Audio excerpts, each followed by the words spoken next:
So we're going to talk about the things you really have to look for. We're going to talk about what the chemical is that you should avoid. We're going to talk about the negative health effects of that chemical.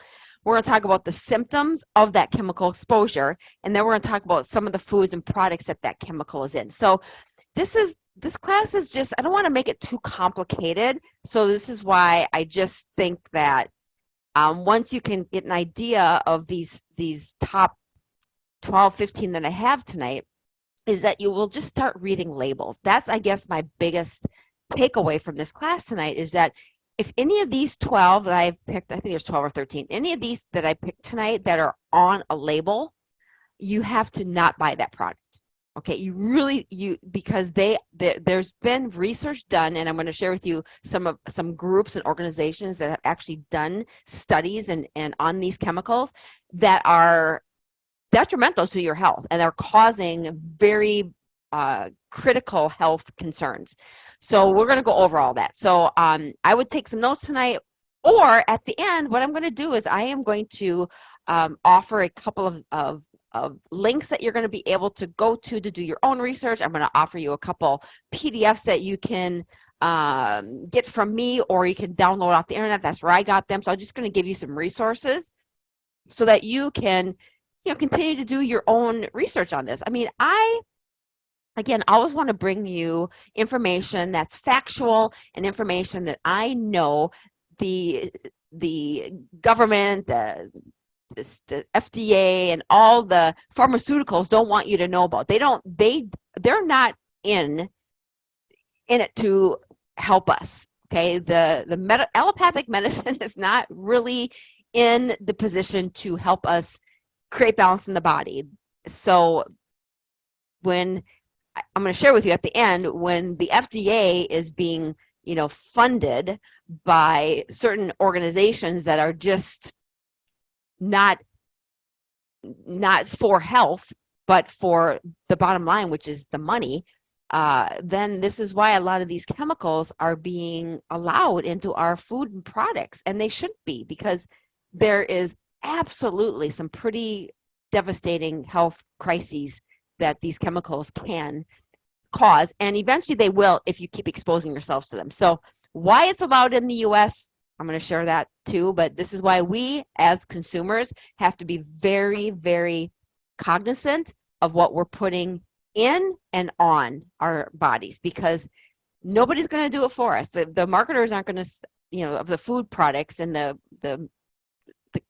personal care products, they're not going to say, oh yeah, we're going to quit using that, because again, it's a moneymaker and it's cheap. And so you're going to have to just, after you hear this information tonight, you're going to have to do your own due diligence and make some decisions on what you feel is best for you and your family. Okay, so let's just get started, and we can get rocking.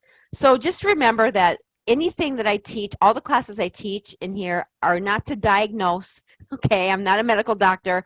Everything that I teach in this class is factual, based on science and research and case studies, and also personal experience from what I have gone through in my life. And anytime our body is breaking down, it never is due to one thing. So I'm going to share with you, these 12, 13 chemicals tonight. It's never just one chemical that's going to cause your body to break down. It's always a combination of things. So these chemicals are just one thing in your stress bucket, right? So when you look at this graphic here that I'm showing you, we have many things that cause imbalance in the body. We have inflammation, we have hormone imbalances, we have our stress in our life. Stress, oh my word, I can talk all day long about stress, but how much stress just causes imbalances in the body. You have nutritional deficiencies that are part of causing your body to not work properly. The certain foods that you eat, which is what we're going to talk about tonight, some of the chemicals and bad additives in these foods that cause your body to break down. The medications that you're on, although you guys might think these medications are helping you, they're helping us symptoms short term, but they're also, what they're doing is, anytime you put a medication in your body, it's going to produce a side effect or have a different part of the system of the body break down.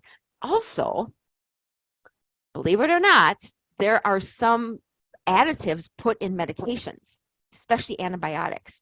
And it's crazy so even the medications are toxic. So we just have to be very careful. We have to just learn this stuff so that we can be more aware and start doing our best to eliminate, these things from our life. And, some of you don't want to do it all at once. I get that, but at least you want to start to pay attention and start, especially getting your kids off some of these products, getting these chemicals out of your home, because the longer you're exposed to these chemicals, these food chemicals or these chemicals in these products, the longer that you expose yourself, the more it builds up in the body. And especially as you get more and more unbalanced, your body doesn't detox them well, and then it just keeps getting higher, the toxic load, right? It's like, think of it like a bucket full of water. Like the water, the toxins get full, eventually it's overflowing and your body just can't work right. And then you end up getting chronic disease, and then, yeah. So anyway, I just wanted to share this because, kind of my motto is it's never just one thing, because you go to a doctor and they'll give you a medication for one thing, and they're going to tell you that, oh, yeah, your blood sugar is high because you need this medication, and they'll give you one medication. And it's never just one thing. It's always going to be a combination of these things, and you really have to start getting to the root of the problem, which is what I teach. So tonight we're going to go over, like I said, the top chemicals that you just really need to start paying attention to. And if you want to write these down as I go through them, feel free to do that. But like I said, at the end, I will give you a document that you can print out that will be helpful for you, so that as you are starting maybe to make some changes in your dietary program, or you're going to the grocery store and you're starting to pay attention to some of these things, you can have that list there, okay? Our food should be nourishing and safe to eat. Unfortunately, it isn't.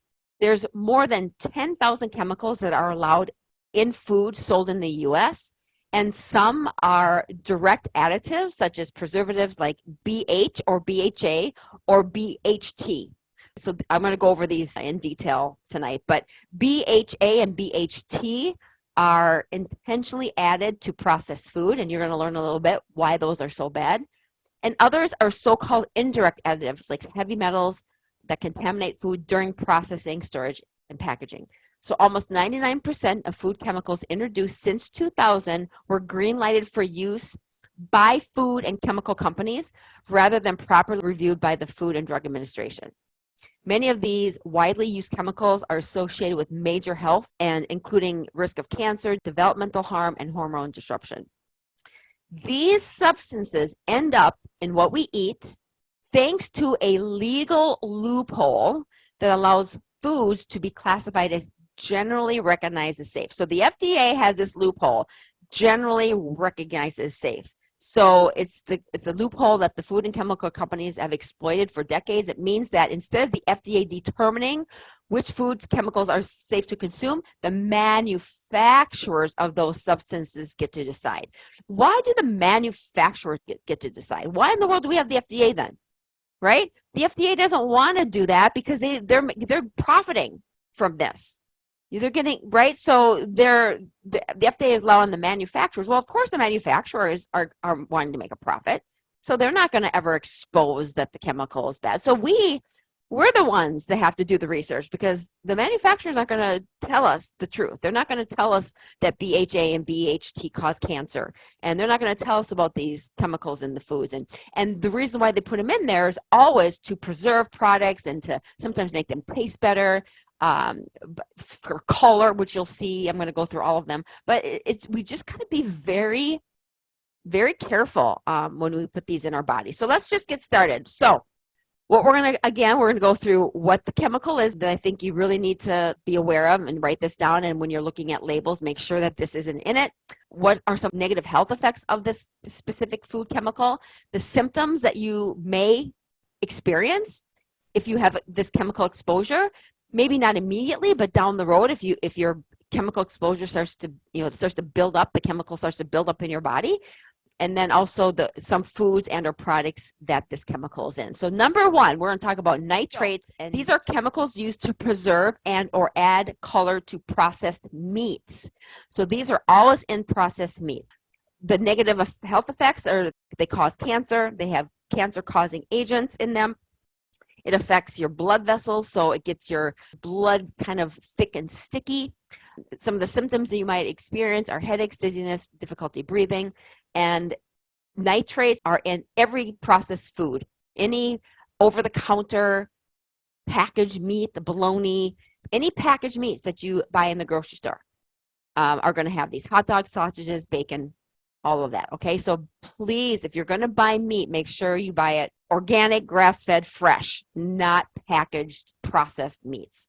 The next one is potassium bromate, and this is a chemical used in bread and baked goods to help make the bread rise. So it makes it rise to become more fluffy, in other words. So it's a carcinogen. It raises cancer risk, especially kidney and thyroid issues. It can be related to abdominal pain and diarrhea. And this is in most every processed bread and baked good. So donuts, cupcakes, but mostly anything that you buy in a store that is caused the breads or the muffins or the croissants or whatever makes it rise, cakes. The next one, number 3, is propylparaben. And this is a chemical used as a preservative in processed foods to extend their shelf life. So again, this is a hormone disruptor, hormone imbalances, reproductive issues, allergies, also in baked goods and snacks. Parabens. You guys have probably heard of parabens, but parabens are chemicals used as preservatives in cosmetic and pharmaceutical products. The parabens has kind of been a buzzword. You've probably heard some advertisements. I've even seen some on TV where you'll buy our shampoo, it's free of parabens. So this is starting to get a little bit of buzz, which is good, but it's in most products that are makeup, moisturizers, hair care, shaving creams, okay? This paraben chemical mimics estrogen, causing estrogen dominance. So as we know, we don't want, as a woman, we don't want estrogen dominance. Estrogen dominance is what feeds cancer cells. So if you're using a lot of these kind of products that have these parabens in it, your risk of cancer, especially breast cancer, is very high. So other things will be fertility issues, weight gain, rashes, pain, swollen eyes, and if you're pregnant, high exposure to parabens can even cause birth defects. So BHA is found in so many products. It's a carcinogen, it's a preservative, it's used in red meats and other foods. What it does is it causes hormones to change in your body, estrogen dominance, thyroid issue, testosterone level changes. It can cause skin irritation, fatigue, and weight gain.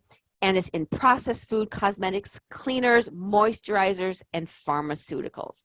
So stay away from BHA. Here's just, I'm going to show you in a little bit some of the products that it's in. Like BHA here, this is a whole grain premium saltine cracker. So as you can look down here, this is an actual label. It says BHT added to packaging material to preserve freshness. So it's added to the packaging material, which then gets rubbed off on the product. So BHA is actually in the packaging material in this particular product. So this is how it sometimes is transferred onto an actual food item, processed food item, because it's actually added to the packaging material. BHT is another carcinogen. It's a synthetic antioxidant used to preserve fats in foods and prevent them from going bad. So it's extremely toxic, linked to cancer, enlarged liver, renal dysfunction, and lung inflammation. It can be, some of the health effects can be allergies, skin reactions, lower testosterone levels, and lower potassium levels. And again, BHT is in processed foods containing fats like chips and cereals and some oils. Be on the lookout for BHT because it is in a lot of stuff. Here's just an example of another one, TBHQ, which is another chemical. A lot of times it's in like processed food, Pop-Tarts, things like that. And this is an actual label of what it's in, Pop-Tarts. It's a synthetic antioxidant used to preserve fats in foods and prevent them from going bad. So it's similar to the BHT and the BHA, but a little different component. So this one helps it to prevent the product from becoming rancid. But it's dangerous to the immune system and its function.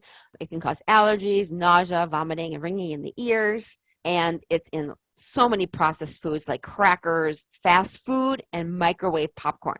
Because again, the chemical in the packaging of the popcorn is TBHQ. So of course, if it's in the packaging, it's going to be heated up and the popcorn is going to be exposed. So you are getting a large amount of this TBHQ when you eat popcorn. Another one is titanium dioxide, and as you can see here, this is a label for dressings. Also, this titanium dioxide is in Skittles, and it's a carcinogen. It's usually used to make foods look brighter or give it its color. It's been known to damage DNA, linked to lung cancer and immune system suppression. Some of the symptoms are respiratory issues, irritation in the nose, the eyes, and throat. And also it's in a lot of candies, dressings, powdered sugar, and many processed foods. Again, titanium dioxide. And if you see it on a label, it will look like this, titanium dioxide for color. And if you look at a Skittles package, it will be on that too. It's crazy. The next one is BVO. And again, another label, it shows here brominated vegetable oil. That's what it's short for, BVO, brominated vegetable oil. This is in soda. And the one that uses it all the time is Mountain Dew. It's crazy. It's a chemical used in citrus flavored sodas and beverages to keep their flavors mixed in so that the flavors stay flavorful. So what this does is it builds up in the body. If you drink a lot of soda with this in it, it builds up in the body, and that leads to thyroid and neurological damage in the body. You can have skin reactions, you can have memory loss, nerve pain, droopy eyelids, tremors, fatigue, headaches, and elevated serum chloride, which you don't want. It's really bad for your nerves and bad for your body. And it's in citrus drinks like soda and sports drinks. So check your sports drinks, people. I know there's a lot of people that they think sports drinks are healthy, but I'm telling you, a lot of them have this BVO in it. If you start reading labels, you want to stay clear from BVO. The next one is PFAs, and PFAs are chemicals used in food and packaging to make it resistant to grease and water. This is another one. Along with the parabens, you have probably heard of PFAs because PFAs are used like in plastics and in packaging. So what happens, just like the parabens, they can accumulate in the body and lead to many bad health issues like cancer, liver toxicity, and type 2 diabetes. Causes infections due to a suppressed immune system. So these PFAs get kind of built up in the system, and it can suppress your immune system, which then if your immune system is suppressed, you're open to a lot of different diseases, and you might get sick a lot, you might get infections, weight gain, kidney pain. And PFAs are in cookware. So you buy that non-sticky pan that's loaded with PFAs. So you want to try to stick with cookware that doesn't have PFAs in it. And there's a lot of cookware that doesn't have PFAs in it. You just have to do your research. You can go to Amazon and type in the search bar non-PFA pans, and you'll find a whole bunch of them. Microwave popcorn, again, the bags contain this. Paper plates and cups contain this. Any takeout food. So if you're going to McDonald's or Burger King or Subway, all that packaging that they use to wrap the food is full of PFAs. So a lot of condiment containers, even like ketchup and mayonnaise and mustard, because again, when you're eating this greasy food, that PFA chemical allows the grease not to penetrate and go through the wrapping. So that's kind of what it's used for in that application. The other thing, I want you just to look at this, because you just don't realize like how many products it's in. So I already told you it was in the microwave popcorn, but if muffin paper, here's your cookware, it's on your dental floss. So don't be buying Glide unless you want to have PFAs going into your mouth. And especially if you're flossing and you accidentally like bleed, those PFAs are going right into your bloodstream. Not a good thing. Any sort of so-called healthy beverage that you have in a plastic bottle, stay away. It has PFAs in it. Always use glass bottles if you can, or if the bottle does say no PFAs, no parabens, then that's fine. But you definitely don't want to be buying anything with plastic, especially water or healthy beverages, because not only does it have PFAs in them, but then when you get them out in the sun, like if you leave the water bottle in the car or in the heat, then all those chemicals are just getting heated up and they're getting exposed even more than they already are in the water. You don't want to buy stuff with plastic. You got to look at makeup too. Makeup is just loaded with this.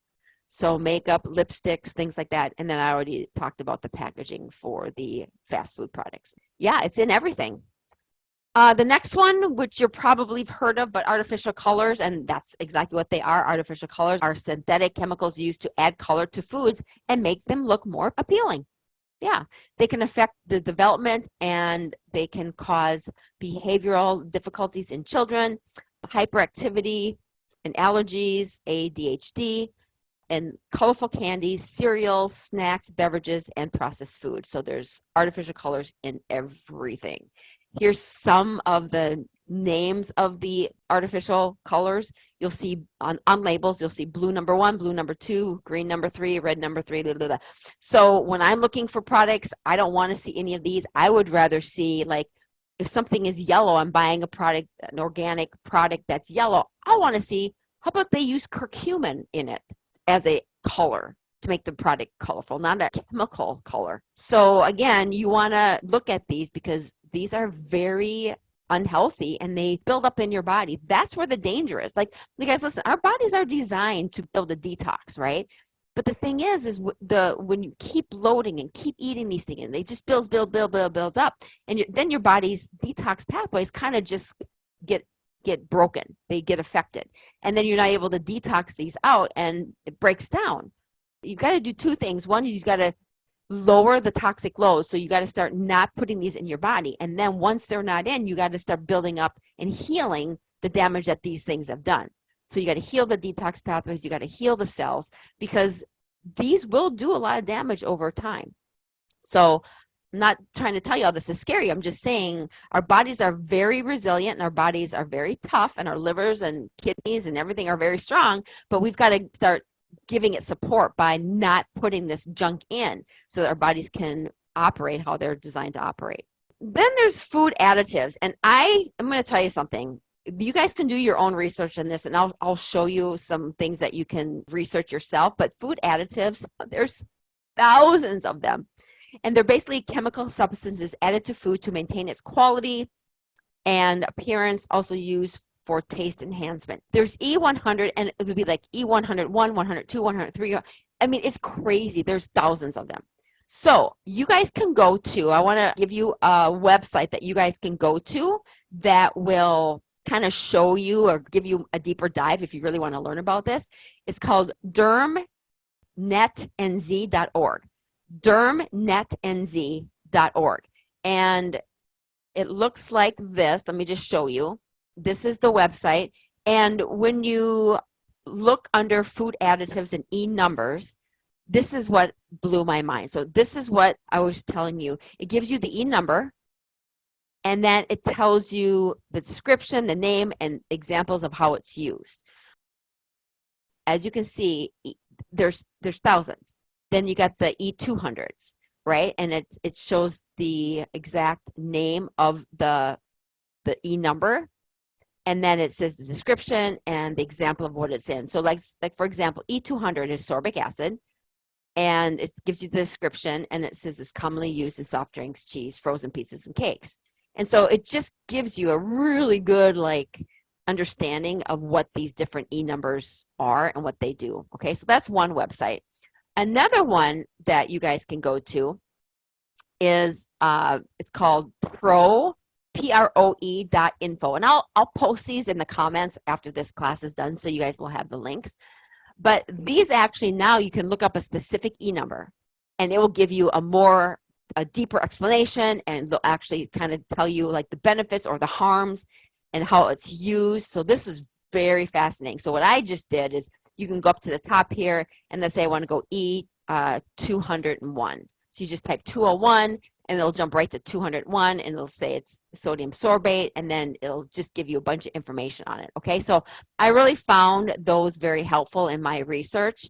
So I will post these at the end in the comments for you guys, or if you want to just screenshot this, you can just go to dermnetnz.org and then /topics/food additives and E-numbers, And then the second one is proe.info/additives/E100. Again, this is just for you guys if you want to do a deeper dive. I know some people in here are just like research gurus and they just want to like do a deeper dive on this stuff. And so you're more than welcome to. That's where I got some of the information for this presentation.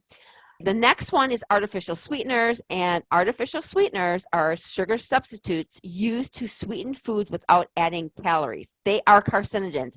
Now, not all artificial sweeteners are bad, but here's what we know. The very first three that came out in the world were Sweet and Low, Equal, and Splenda. And these three are very bad. There's some sweeteners that are very good. I'm going to talk about the ones I think that are good, but if you are eating any artificial sweetener that is Equal, Sweet and Low, or Splenda, you need to get off of those immediately. These are considered carcinogens, aspartame and saccharin specifically. They cause weight gain, diabetes. Isn't that crazy how they have these sweeteners that are supposed to make food taste good and lower calories, but yet they're responsible for weight gain and diabetes? It's because they're carcinogens. And they're messing with your immune system. They're messing with your cells, your DNA. They're causing so much cellular damage. And so it's causing your body to break down. So you need to get off of these right away. They've also been known the aspartame has been known to cause seizures, anxiety, depression, and insomnia. And then they're in a lot of diet sodas like Diet Coke, Tab. They're in sugar-free gums. So anytime you see the word diet or sugar-free, you need to look for these products. Sweet and Low is basically saccharin. Do not ever put Sweet and Low in your body again. Equal is aspartame. Do you know that aspartame converts to formaldehyde in your body when you consume Equal? Do not, I don't even know why it's legal for this to be on the market anymore, honestly. Like all these three should not even be on the market. And then Splenda, dextrose, and maltodextrin. These are just really known to raise your blood sugar actually.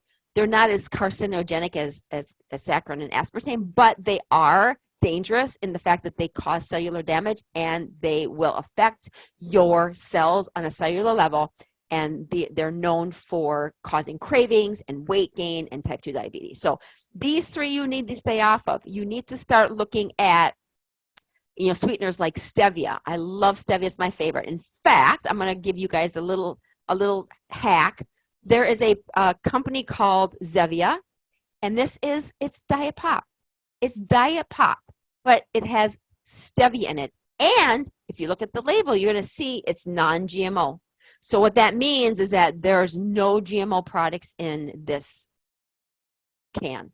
And it's carbonated, and this particular flavor is root beer, but my favorite is cola. They have grape, they have all these different flavors. So if you're really having a hard time, like if you're listening to me and you're like, oh my gosh, there's no way I cannot have Diet Coke anymore. There's no way I can't have Mountain Dew anymore.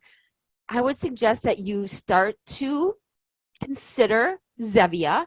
Let your taste palate get used to it, because it might take a minute, right? Because you're used to the chemicals and it takes a little bit of time to recreate the taste. But I tell you, I've been drinking this for years and it's my go-to. I love it. And I know I'm not putting anything harmful. I mean, it's okay. It's okay to have this product because they use stevia and there's none of those harmful additives and chemicals in that product. Okay. So there's a little hack for you. The last one I want to talk about is heavy metals. So anytime you're buying foods in a can like this, unless it's labeled non-paraben, not PBA, you're exposing yourself to heavy metals. In fact, heavy metals are naturally occurring elements, but they can end up in your foods through pollution and contamination. So what I mean by that is like the heavy metals we get from the earth. I'm talking like the iron and the selenium and all those metals that we get from the earth, the soil. That's not the metals I'm talking about. I'm talking about the heavy metals that are coming through pollution and contamination. So these heavy metals build up in the body and they lead to health issues. Mercury gets stored in the brain and it's bad for your kidneys, and you end up getting issues with your kidneys, and you definitely can get cancer. Another thing that lead and mercury can cause is fatigue, cognitive issues, digestive problems, weight gain, irritability, and this is where you get this lead and this mercury. Mercury is in your fish, lead is in your water, and arsenic is in your rice. So when you're looking at these contaminants, the heavy metals, there's three that are concerned. It's seafood, Eat contaminated water because you're going to get lead in that. And then rice has arsenic in it. I know I hate to be the bearer of bad news, but I especially don't eat farm raised fish. But even, I'm going to tell you something, I've really had to consider cutting back even on freshwater fish because our waters are so contaminated. And we don't know, even if it says it's been freshwater caught, we don't know where it was caught. We don't know if it was close to the shore we don't know. So there is one product I do like. It's called Safe Tuna, and it's in a can, and it's actually checked for mercury. So that product I do eat because it's actually been checked for mercury, and they're able to make sure that they put a non-mercury product in the Safe Tuna. So, I've just for the past year been detoxing from mercury because what happens is I'm getting off on a tangent here, but I'm just going to go there for a minute. But mercury doesn't just come from fish. Okay, you get mercury from contaminants in your food. You get it from fillings. You get it from vaccines. You get it from shots, other things that you don't even realize you're getting from these shots, right? And depending on, mercury never detoxes from you. Mercury never fully detoxes unless you know how to detox it. What it does is mercury goes to your brain. Why do you think people are getting Alzheimer's and dementia? And yeah.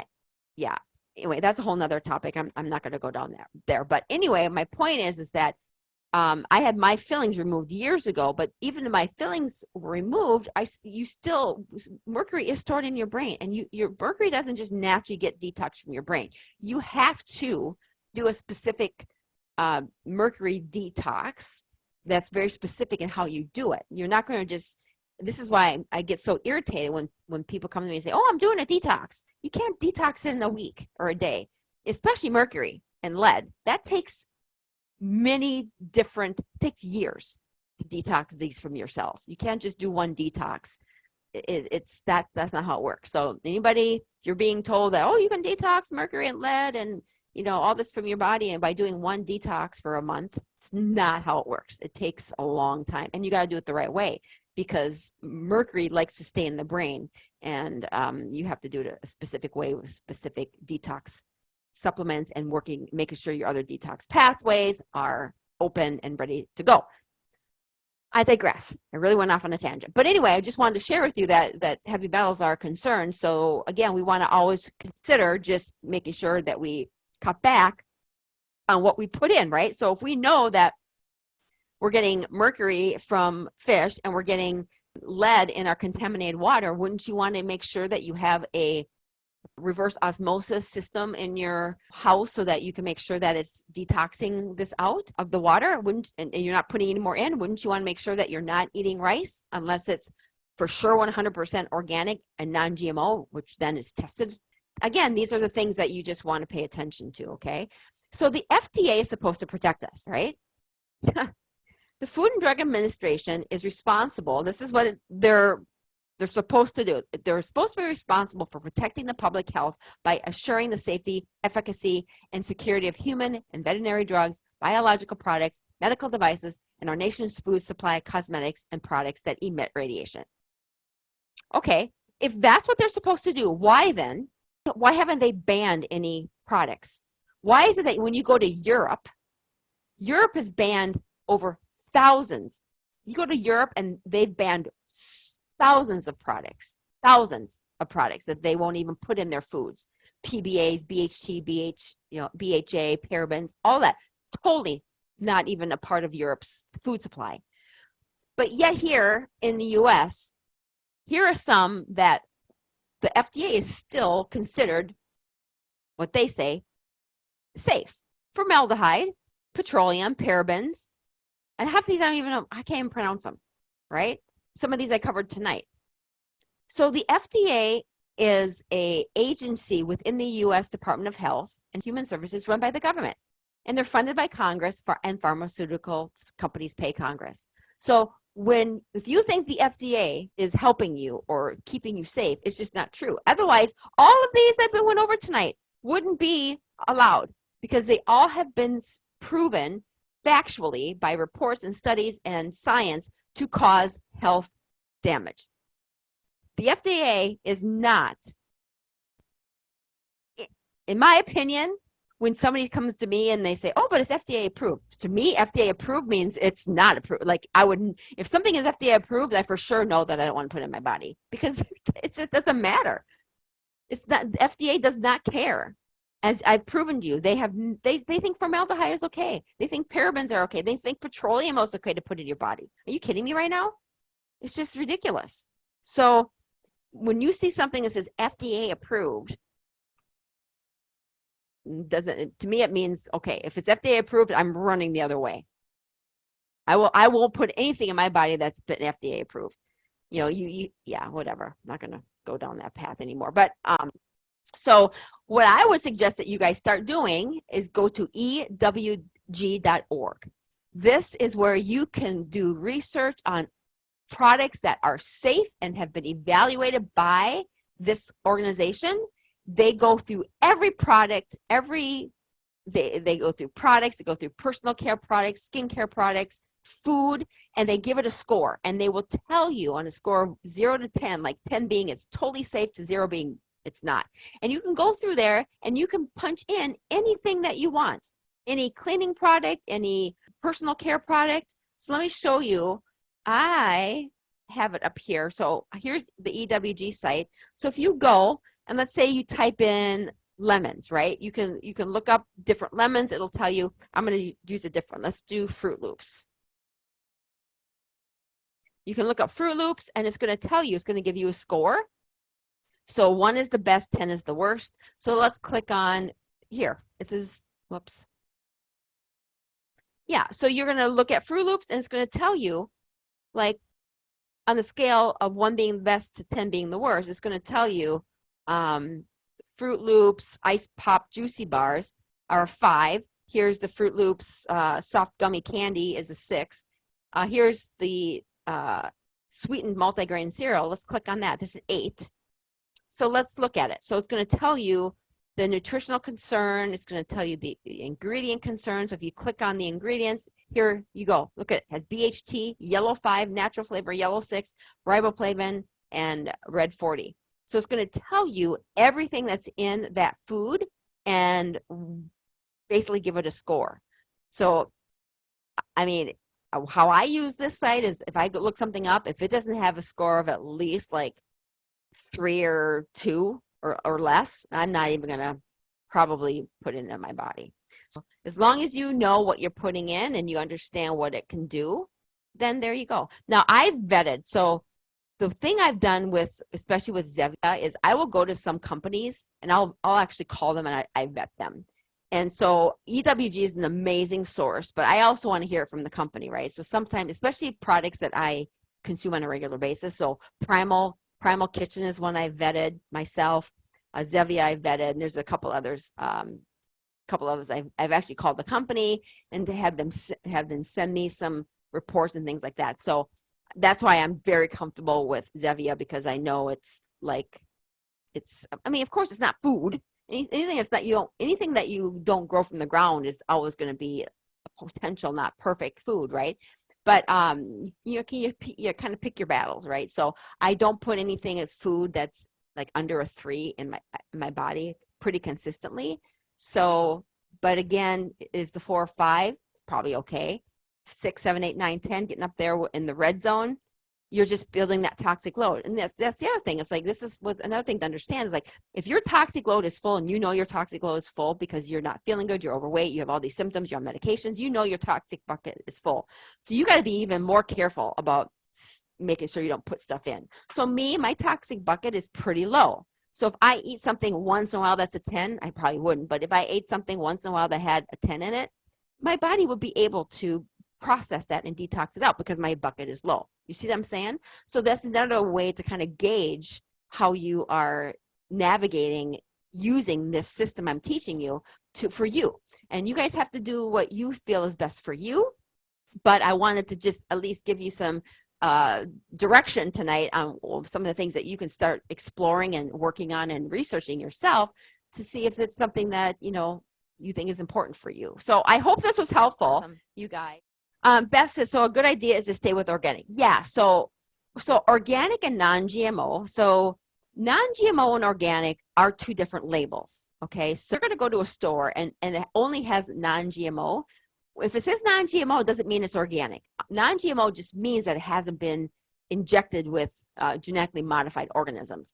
But organic means that that product has been tested from GMOs and also pesticides that they spray and put on top of the plant or the food. So especially my vegetables and fruit, I always buy organic. And the meat, you guys, the meat, if I can just say this, the meat is so important because the meat is the most unhealthy and infected, toxic product that you can put in your body because meat is so mass produced. And meat, because it comes from an animal, right?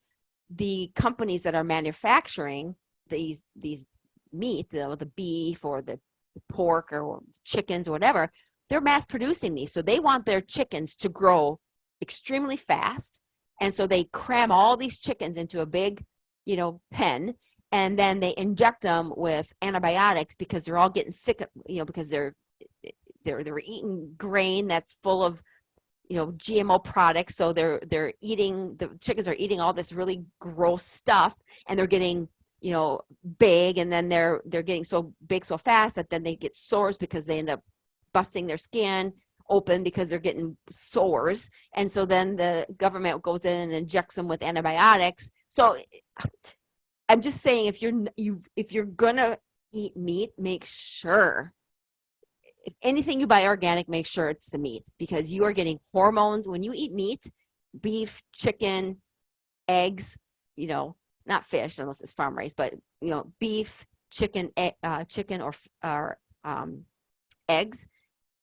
If you're not eating grass-fed organic, you're getting chemicals, hormones, antibiotics, and GMOs in the meat, and you're putting that in your body. So yes, good question. For sure, I would for sure be eating organic, especially meat. But even like your fruits and vegetables. I mean, glyphosate is rampant. Glyphosate is on every non-organic crop farm. So glyphosate is on everything. Glyphosate is on all of your anything that's manufactured in the fields by, non-organic farmers. So glyphosate is a product that they put on. It's a chemical that kills bugs, right? So when glyphosate is sprayed, the bug goes on to try to eat the plant, and it kills them right away. And now we're putting that glyphosate in our body, and no wonder why we have leaky gut and we have gut issues, because if it's killing the bug, it's also killing our microbiome and the good microbiome that we have. So glyphosate is on everything unless you buy organic. So I would definitely be buying organic. At least, here's the thing, you could, like assess where you guys are at now. Like if you're not eating any organic now, just start to be like, okay, maybe 50%. I'm going to start with 50%. Or I'm just going to, all my meat from here on out, I'm going to buy non-GMO, organic, and grass-fed. And I'll eventually maybe, implement 50% of my produce or whatever. At least just make some changes. Start reading labels. These chemicals I gave you tonight, that's a start too. You could just start, maybe just slowly start reading labels to make sure that you're not, putting some of these products in your mouth or your kid's mouth, right? Because man, I feel so bad for these children that are getting, it's worse now than it's ever been. We're just exposed to everything, fast food, and buying healthy is more expensive. So it's crazy to me that you can go to McDonald's and get a whole meal for under $5, but yet you go to Whole Foods and get one salad and you're spending $15. Yeah, my salad the other day at Whole Foods cost me $15. But yet I can go to McDonald's and have a chemical salad for $3, $2. And that's why. And that's why people are getting sick, because the chemical food is so much cheaper. If you don't pay for it now, you're going to pay for it later. So if you keep putting this crap in your body, you're going to pay for disease later. I promise you, because your body can only take so much. It's resilient, but it can only, your toxic load can only get so high, and then it spills over, and there comes disease, and then you go to your doctor and you get medications, and they get you worse. It's just a vicious cycle. So anyways, I digress. I hope this was helpful, you guys. I just want to encourage you. I understand that this can be overwhelming, and I understand that some of you are like, oh my gosh, I can't, what can I eat? I can't do anything. I get it. But again, just start making small changes. So, like I said, maybe you just start with half of what you eat now is you're going to buy organic, or you just start, at least the meat that you buy is you're going to make those changes. Or if you're on regular pop, just try to switch to Zevia or just some sparkling water, or look for a sparkling water that has this flavored with Zevia, that maybe a different brand that you like. There's so many amazing, products now that are healthy, but you have to dig for them, because they're not the ones that are ever going to be splattered all over the TV. The healthy companies don't have the income to be able to make commercials, but the Burger Kings, the McDonald's, and the Fruit Loops, and the beer, they have the money to do it, which is why it's why it's marketed, and why people think it's healthy, because if they're marketing it, it must be good for you. So anyway, you guys are wiser and smarter than that, and you understand. So just take it, a step at a time, and do what you can. Okay. Yeah, and that's the other thing too. Yeah, with the fast foods, with these chemicals I was telling you about tonight, it's like these chemicals are very addicting, and they put them in the food for a reason. Like the MSG that they put in Chinese food is a taste enhancer. And that MSG makes the Chinese food, and MSG is in fast food too, but it's primarily in Chinese food. So when you go to a Chinese restaurant and they filling their food with MSG, the MSG is a taste enhancer. It makes the food taste so good. The other thing it does is it's addictive. It makes you want to crave that food again. And the other thing MSG does, I should have actually put that on this list tonight. That's absolutely, but it's not really a chemical. It's an ingredient. But MSG raises your insulin by 300% when you ingest MSG. And MSG is in spices and fast food, and it's everywhere. And the other crazy thing is MSG is disguised. Like now you look at a product and it doesn't just say monosodium glutamate anymore. There's like hundreds of different names for MSG, because they're getting smart. Food marketers are getting smart. It's like, oh, okay, well, people know that MSG is bad. Let's just create a different name for it. Maybe add 1/10 of a little thing with the MSG. Now we can call it this. So they're getting smart. So we have to be smart too. We have to be very careful and understand that basically anything that comes from the ground, if it's organic, that should be, 90% of what you eat. 10% maybe, is give and take based on how high your toxic load is, your toxic bucket is. And for many of you, and I know this to be true because people that come and work with me, their toxic buckets, their toxic load is it's overflowing. So we have to be kind of aggressive with these kind of changes, because we can't keep giving the body these toxins, because your body's never going to heal. It can't heal in a toxic environment. So you got to kind of clean that up first to give the body what it needs so it can start to heal. Hope that makes sense. All right. This was helpful. Have a good night. Bye, you guys.